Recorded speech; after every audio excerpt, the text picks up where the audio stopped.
Definisi tenaga kesehatan menurut Undang-Undang Nomor 36 Tahun 2014 tentang tenaga kesehatan adalah setiap orang yang mengabdikan diri dalam bidang kesehatan serta memiliki pengetahuan dan atau keterampilan melalui pendidikan di bidang kesehatan yang untuk jenis tertentu memerlukan kewenangan untuk melakukan upaya kesehatan.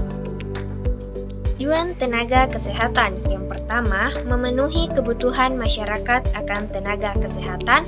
Yang kedua, mendayagunakan tenaga kesehatan sesuai dengan kebutuhan masyarakat. Yang ketiga, memberikan perlindungan kepada masyarakat dalam menerima penyelenggaraan upaya kesehatan. Yang keempat, mempertahankan dan meningkatkan mutu penyelenggaraan upaya kesehatan yang diberikan oleh tenaga kesehatan. Yang kelima, memberikan kepastian hukum kepada masyarakat dan tenaga kesehatan. Landasan tenaga kesehatan. Undang-Undang Nomor 36 Tahun 2014 tentang tenaga kesehatan adalah: yang pertama, Pasal 5 Ayat 1, Pasal 20, Pasal 28H Ayat 1, dan Pasal 34 Ayat 3 Undang-Undang Dasar Negara Republik Indonesia tahun 1945. Yang kedua, Undang-Undang Nomor 36 Tahun 2009 tentang tenaga kesehatan atau Lembaran Negara Republik Indonesia tahun 2009 Nomor 144 tambahan Lembaran Negara Republik Indonesia. Asas-asas Undang-Undang Dasar Tenaga Kesehatan. Yang pertama, perikemanusiaan. Yang kedua, manfaat. Yang ketiga, pemerataan. Yang keempat, etika dan profesionalitas. Yang kelima, penghormatan terhadap hak dan kewajiban. Yang keenam, keadilan.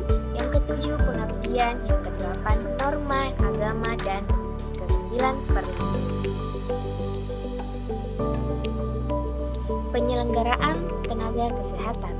Penyelenggaraan upaya kesehatan harus dilakukan oleh tenaga kesehatan yang bertanggung jawab, yang memiliki etik dan moral yang tinggi, keahlian dan kewenangan yang secara terus-menerus harus ditingkatkan mutunya melalui pendidikan dan pelatihan berkelanjutan, sertifikasi, registrasi, perizinan, serta pembinaan, pengawasan, dan pemantauan agar penyelenggaraan upaya kesehatan mematuhi rasa keadilan dan perkemanusiaan serta sesuai dengan perkembangan ilmu pengetahuan dan teknologi kesehatan. Kualifikasi dan pengelompokan tenaga kesehatan dibagi menjadi dua bagian, yaitu tenaga kesehatan dan asisten kesehatan. Yang pertama itu tenaga kesehatan sebagaimana dimaksud dalam pasal 8 huruf A harus memiliki kualifikasi minimum diploma 3 kecuali tenaga medis.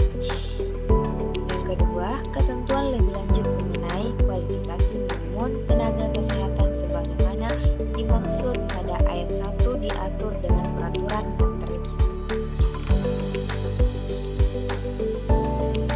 Adapun asisten tenaga kesehatan sebagaimana dimaksud dalam pasal 8 huruf B harus memiliki kualifikasi minimum pendidikan menengah di bidang kesehatan. Yang kedua, asisten tenaga kesehatan sebagaimana dimaksud pada ayat 1 hanya dapat bekerja di bawah supervisi tenaga kesehatan. Yang ketiga, ketentuan lebih lanjut mengenai asisten tenaga kesehatan diatur dengan peraturan menteri.